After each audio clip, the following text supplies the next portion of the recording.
Spirits requiring releasement. So these spirit types are going to form the core of the entire course. We just want to set out now a brief framework so that we can begin speaking about them and be clear about what it is that we're talking about. Earthbound spirits are spiritual energies that used to have a physical body. They have passed away, but they have not successfully made it into the light. And in some cases, they may not understand that they've actually passed away. There are a number of ways we can break down the different distinctions and types of earthbound spirits, and there are many. A couple of ways we can do that are spirits that are known to the client and spirits that are unknown to the client. And we can also look at spirits that have been invited to attach by our client and spirits that haven't been invited to attach and have just attached to our client without their permission, willingness, or awareness. So spirits that are known to our client can be family members or friends that have passed on.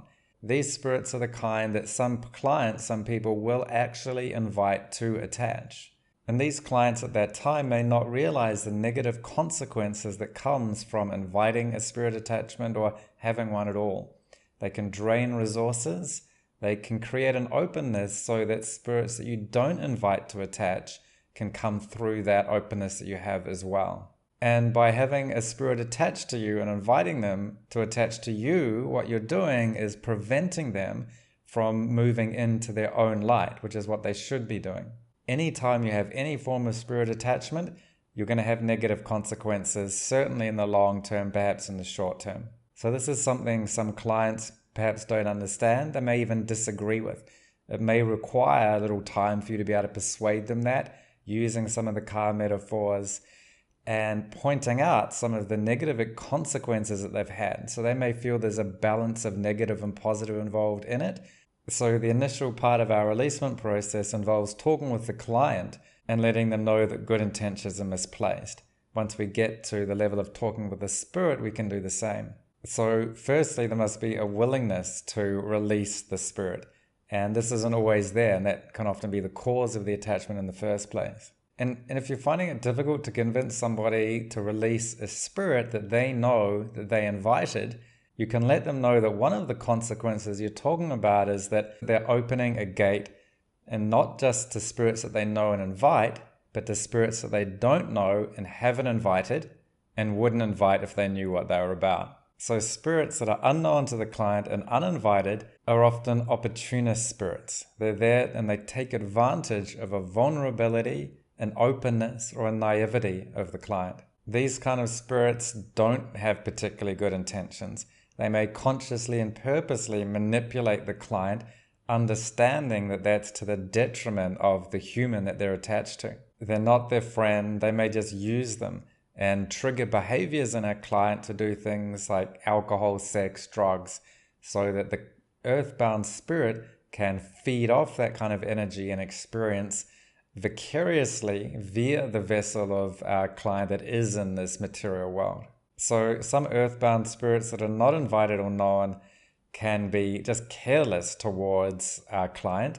They may not be particularly malevolent or malicious, but they may just have their own agenda and seek to pursue their own agenda, not caring about any consequences for our client. Now that we've identified this type of spirit, it becomes a lot easier to convince our client that having a spirit attachment isn't such a great idea. So from the client side, they become quite willing now to release a spirit attachment. Then when we get to the level of communicating with the earthbound spirit itself, we can point out that while it was trying to push its agenda and have its needs met through the vehicle of the client, we can help it recognize that in fact it was never really able to do that fully satisfactorily, and that the best thing for it to do is to move on into the light and take another body so that it can do whatever it likes in that body and fully experience it. And then we can have other energies that seem to take it to another level. And so that becomes a different category of spirit. So that brings us to the dark force entities. These are spiritual entities that almost always never did have a human body. So they're distinct from earthbound spirits. These are the kind of entities that can be more deceptive.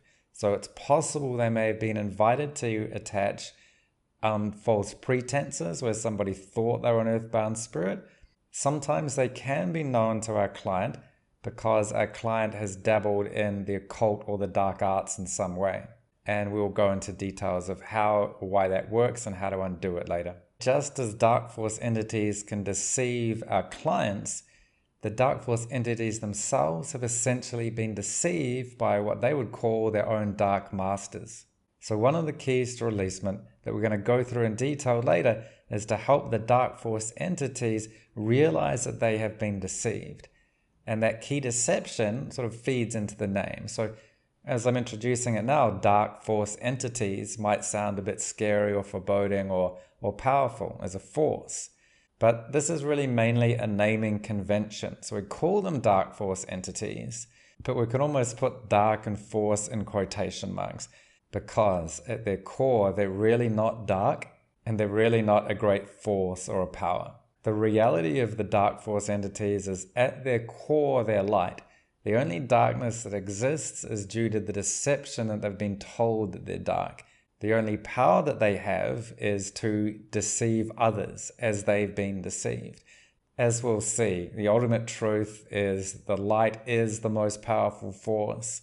The truth is the most powerful force. Ultimate reality is non-dual. So essentially there isn't a battle between light and dark. There's a realization of the unity and overarching light of all things. And so when we deal with dark force entities, you can almost put it in quotation marks. We don't have to take the dark or the force too seriously, so we can come to them with a wisdom that goes beyond dark and light, right and wrong, good or bad, and see them with that wisdom, and then see them and treat them with some sort of form of compassion, because they all are ultimately creatures and entities of the light. Now, there are some models of spirits and releasing spirits that really are confrontational and thrive upon fighting with these dark forces as a battle between light and dark.